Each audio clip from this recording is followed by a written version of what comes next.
Hello World et bienvenue dans ce nouvel épisode qui prend la direction du sud de la Thaïlande et plus précisément du golfe de Thaïlande.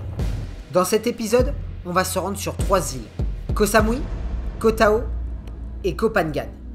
Mais pour commencer, après avoir quitté le soleil de Koh Phi Phi, notre arrivée à Krabi, plus précisément du côté de Ao Nang, n'est pas vraiment terrible. Laissez-moi vous montrer pourquoi. Et oui, on est toujours en plein mois de juin et toujours en pleine période de la mousson. Notre petit séjour reste agréable, surtout notre logement carrément atypique. Laissez-moi vous montrer notre petite cabane. Mais à part cela, la pluie nous empêche de découvrir des lieux comme Railly Beach ou bien d'autres. Du coup, on visite des endroits différents que les touristes n'ont pas l'habitude de faire ici. Au passage, on découvre une nature carrément époustouflante.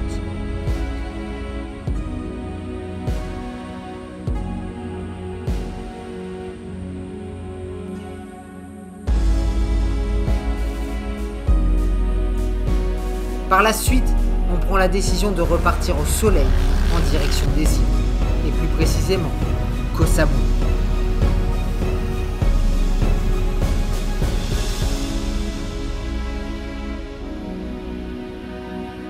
Ici, on retrouve le soleil.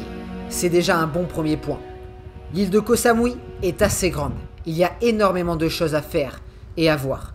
Pas uniquement que des plages. L'île ne se résume pas qu'à cela. On retrouve comme à Bangkok ou à Phuket pas mal de street food, mais aussi énormément de temples, comme celui de Wat Pley Lem, qui est juste magnifique.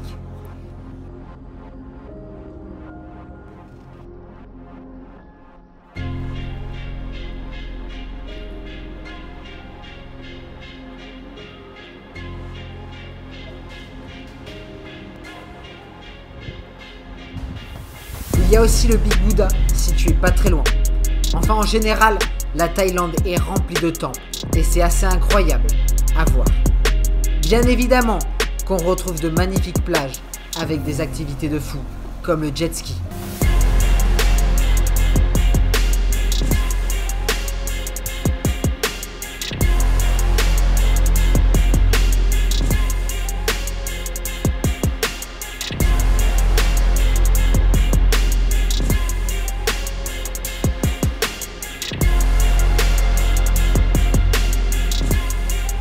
Au passage, pour l'info, seulement une vingtaine d'euros pour la demi-heure.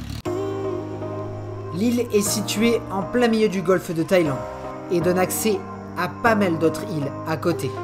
Du coup, on a pris le bateau en direction de l'une des plus connues du pays, Koh Tao, alias l'île de la tortue.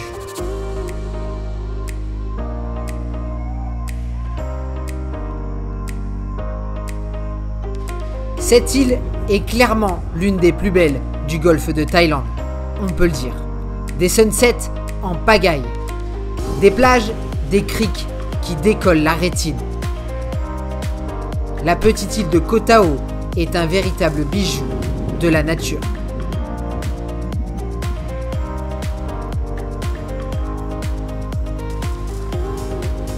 Tout comme sa petite voisine que l'on nomme Koh Nan Guyen et son banc de sable blanc et ses eaux totalement cristallines. Là aussi, c'est cadeau.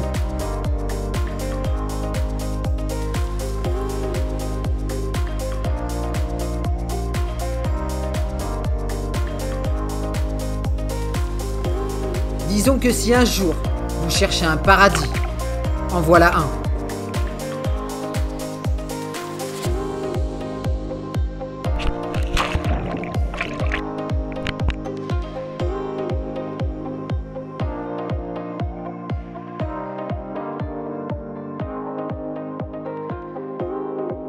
Mon prochain et dernier arrêt va se faire sur l'île de Koh Phangan.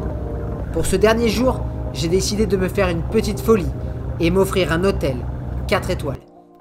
Pour les prix, on est très loin des prix français, seulement une quarantaine d'euros, clairement pas cher la nuit. Mais voilà à quoi cela ressemble, avec bien évidemment piscine en bord de mer.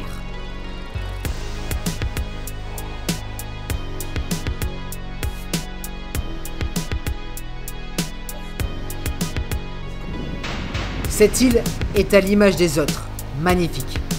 Elle est d'ailleurs très connue pour la Full Moon Party. Les îles thaïlandaises sont vraiment splendides. Et dire que j'en ai même pas fait de la moitié. Le pays est quand même une belle découverte. C'est vrai que beaucoup viennent ici pour faire la fête, pour voir les îles, mais en réalité, il y a une belle diversité. Une superbe nature, beaucoup de temples et sans oublier une gastronomie qui est clairement à déguster et découvrir ici. La Thaïlande reste un des pays idéaux pour un voyage dépaysant. En espérant que s'y rendre d'ici quelques années ou mois sera de nouveau possible facilement. Pour ma part, je n'ai plus qu'à vous dire comme souvent la suite au prochain épisode. Et surtout merci à ceux qui suivent mes aventures. Allez, ciao!